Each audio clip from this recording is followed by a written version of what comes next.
Chapter 4, Deeper, Death Chamber. And here's where we finally arrive, the breaking point, the climax of the story, and where everything starts to fall apart for Knuckles. This is where Knuckles' darkest fears finally take over and drop him into a terrifying realm known as the Death Chamber.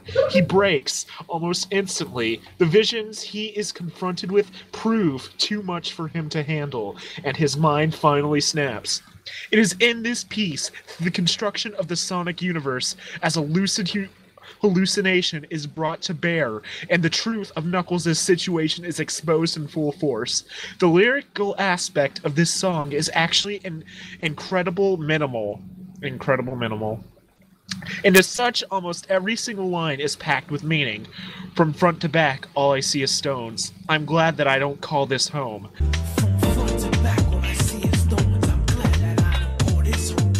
This is the first of the song. This is the beginning of the song when Knuckles starts to panic. He knows that what he sees isn't right, but he is still apprehensive. He is actually starting to realize what has been going on, but he doesn't want to accept it. We can see this apprehension specifically in I Don't Call This Home. The statement wasn't prompted. In fact, he had no reason to say it at all, except he is home. It is in his mind, but he wants to believe all hope that this is just another horrible hole in this earth that his emerald somehow fell into. Eggman wants to steal our soul, keep the emeralds, and build a throne. Eggman wants to steal a soul, keep the emeralds, and build a throne. Now this is very interesting and really brings to bear the crux of the story. Eggman wants to steal our soul? I'm pretty sure that has never been Eggman's MO. And notice the wording. He wants to steal our soul. Not our souls, or my soul, or our soul. It is our soul. Oh, never mind. This is further confirmed by the reemergence of the idea, the Master Emerald. Once again, the idea of the Master Emerald as the pieces of Knuckles' mind is brought up again, with Eggman, who can only assume that this point is the ultimate manifestation of Knuckles' damaged psyche. Wants to build a throne out of the Emerald so that he can gain control of the Echidna and keep him safe from reality once and for all. Not if I can help it at all, I will not let him take over. Not if I can help at all, I will not let him take it over. Need I say more? And it is then that we come to what may be one of the most simultaneously beautiful and terrifying pieces of music ever created. The argument. Sonic, what are you doing here? I heard you were on a quest for the Master Emerald. You don't know me, and you don't get along. I don't think that's the point right now, Knuckles. I know how much that emerald means to you, and I want to help get it back. Stop being stubborn and think. Well, I guess you're right. You're damn right, Knuckles. I know Eggman's secret station here. Here somewhere. All we have to do is find it. I know we'll need a key to get inside. That's our only way to find it, so let's go. Sonic, what are you doing here? I heard you were on a quest for the Master Emerald. You know me and you don't get along. I don't think that's the point right now, Knuckles. I know how much the Emerald means to you, and I want to help get it back. Stop being stubborn and think. Well, I guess you're right. You're damn right, Knuckles. I know Eggman's secret station's here somewhere. All we have to do is find it. I know we'll need a key to get inside. That's our only way to find it. So let's go. Do you think he thinks it's the most beautiful and terrifying piece of music ever created because he says damn? Maybe. That's quite possible. It is here that Otani really shines as both a lyricist and a storyteller. So much struggle, so much anguish, and then that release. This part can be a little difficult to follow, so allow me to break it down. Just as Knuckles is about to give in, perhaps even opting to commit suicide. What?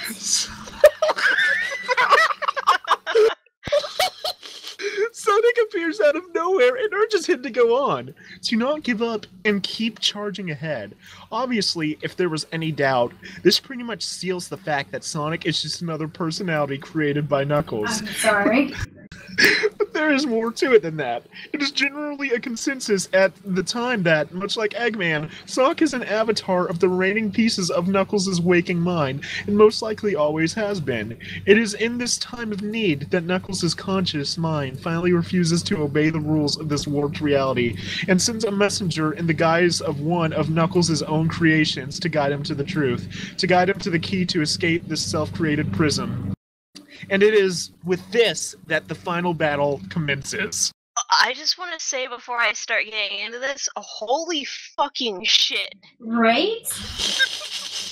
Chapter 5, Space Trip Steps. Meteor Hurt. There is, surprisingly, very little to track in terms of narrative. There is certainly a little development here, but the main focus seems to be the music carrying the flow of the battle with Eggman.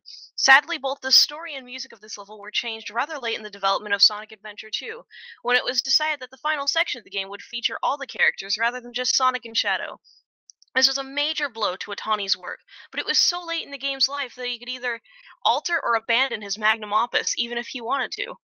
While the original brilliance of this track may be lost to the ages, we can still at least garner some info from the final confrontation between Knuckles and Eggman from the song's lyrics. Obviously, the first thing most listeners will notice is that Knuckles and Sonic are now in space, and, as Knuckles puts it, they left from our home. This is not simply to imply that they have physically left home, as I'm sure you are all already aware. They have left the realm of Knuckles' subconscious completely.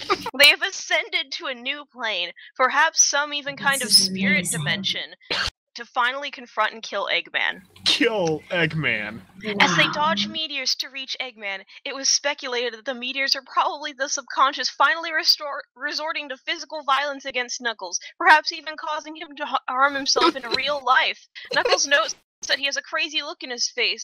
This is not because Eggman looks weird, but because he is no longer Eggman at all. He has adopted a new nightmarish form that is the true avatar of Knuckles' delusional state, but Knuckles himself fails to notice as he has become overwhelmed completely with determination. The rest of the song consists of a repeated chorus that was most likely added after the fact to fill up the space, as the original track was, as previously mentioned, supposed to be almost entirely instrumental. It really is a shame. Holy shit. Finale, Find Myself, Snowbank Mountain.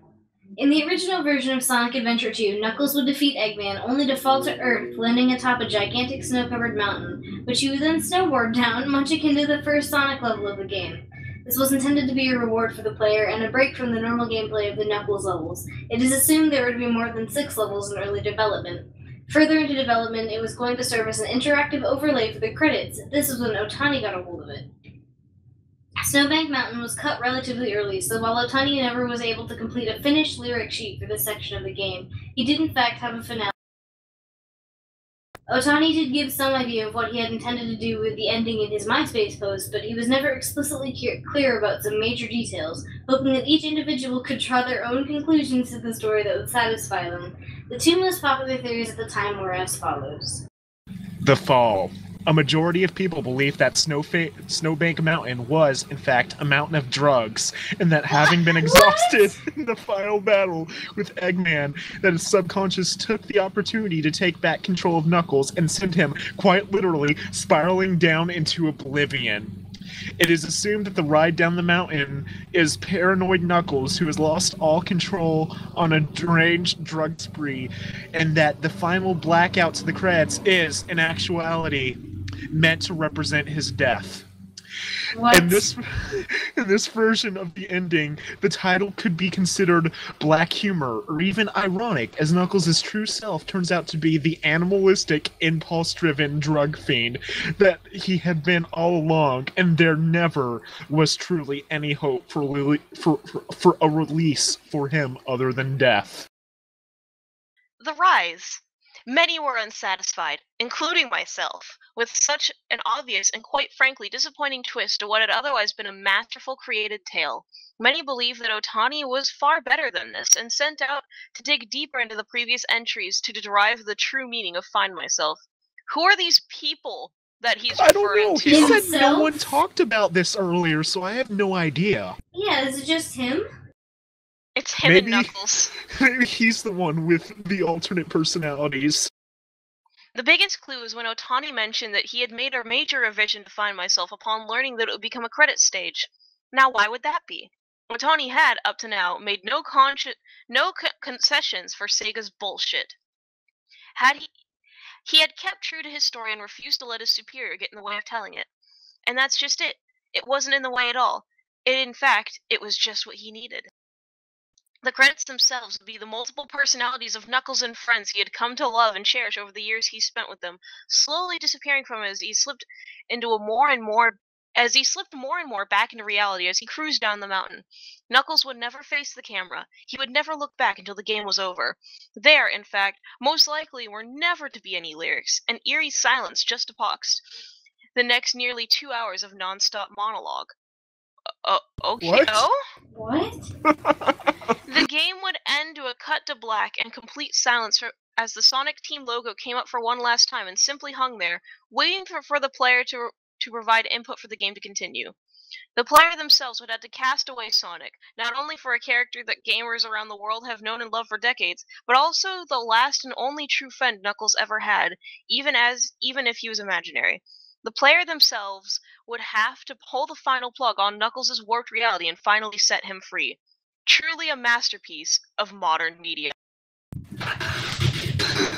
Is this a fucking joke? I have no idea. This was a joke. There was a whole lot of effort put into this. I can't fucking believe this. You know, I'm gonna see if Lord Xavier British has made any more blog entries. You do that. I'm worried about him. Well, when I clicked About Me, he has a picture of like some weird Waluigi gerbil thing that says, "Yo dog, you wanna smoke some blunts with me?" No, I don't. So, there you have it. Knuckles was a drug addict who either died or finally quit his thing, and Sonic Adventure 2 is the best story ever told.